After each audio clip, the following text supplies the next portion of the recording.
been curiously watching the Ghomeshi trial, just sort of taking it all in and trying to stay out of it, frankly. I've personally never been a fan of Ghomeshi. I always thought him to be sort of a smug leftist and a little bit weird.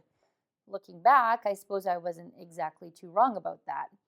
Now, I ran into Karen Strawn a couple months ago at a Freedom Conference. Karen is a prominent local anti-feminist activist with an international profile. She's both a blogger and a video blogger. And she's got some strong opinions and some really strong, solid arguments against modern feminism. But when I met Karen, I wanted to talk to her about Ghomeshi. I spoke to her after the witness testimony had wrapped up, but before the judge's verdict was in. Karen shared her thoughts about the trial here.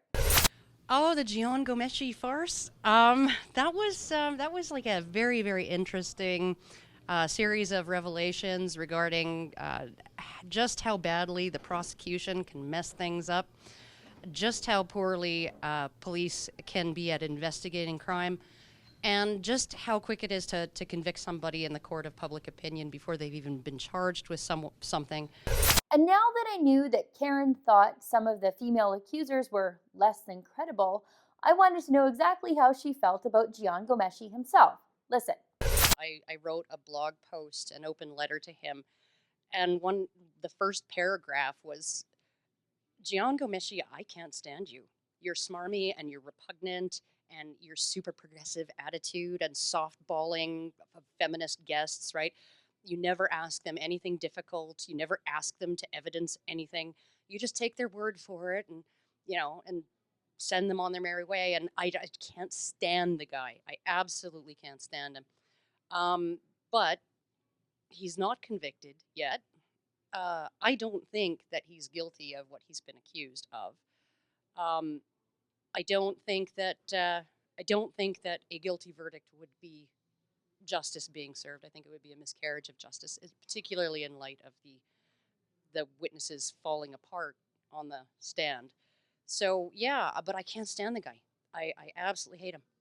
Karen also shared with me what she thought about Ghomeshi's defense attorney, Marie Heinen.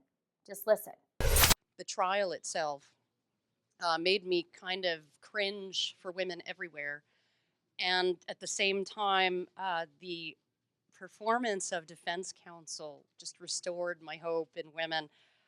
They were just absolutely excellent. And speaking of Marie Heinen, this past week, Peter Mansbridge with the CBC did an exclusive interview with Heinen. Here's a small portion of that half-hour interview. Listen. You respect it when women say you betrayed them? Some women say you betrayed them? I respect their right to say it. I don't respect their opinion or agree with it. Do you think the same would have been said about a male lawyer? Well, I don't think things were being said about you. I don't think the same thing is said about a male lawyer, or when, more importantly, males disagree with each other or are on opposite sides of the things. You're not viewed as a person who betrays your gender. You're viewed as people who disagree. Now, Heinen is a woman at the top of her professional game. Heinen is strong and smart and empowered. She's a winner, an alpha female. She's everything modern feminism tells us women are capable of being. She's everything modern feminism says they're fighting for. Yet here is Heinen being attacked because she is all of those things. In fact, she's even accused of betraying her gender because she didn't go along with what she thought was a lie. The entire Ghomeshi trial is the catastrophic intersection of what modern feminism claims it is and what it is in reality. Feminism says it's about empowerment and success, yet here we have a defense attorney who is just that and more, and she's attacked. In reality, modern feminism is about special treatment for women. In this case, it's about offering female accusers a much lower standard for their credibility than male accusers. Modern feminism tells us that we should believe all women by virtue of their genitals. And modern feminism would have us shake off our better sense when we know someone is lying because they tell us women don't lie. Imagine expecting anyone to think an entire group of people doesn't lie just because of their DNA. If we said this about a race instead of a gender, we would be racist. Imagine saying white people don't lie, or hashtag Believe all Jews. Sounds racist, right?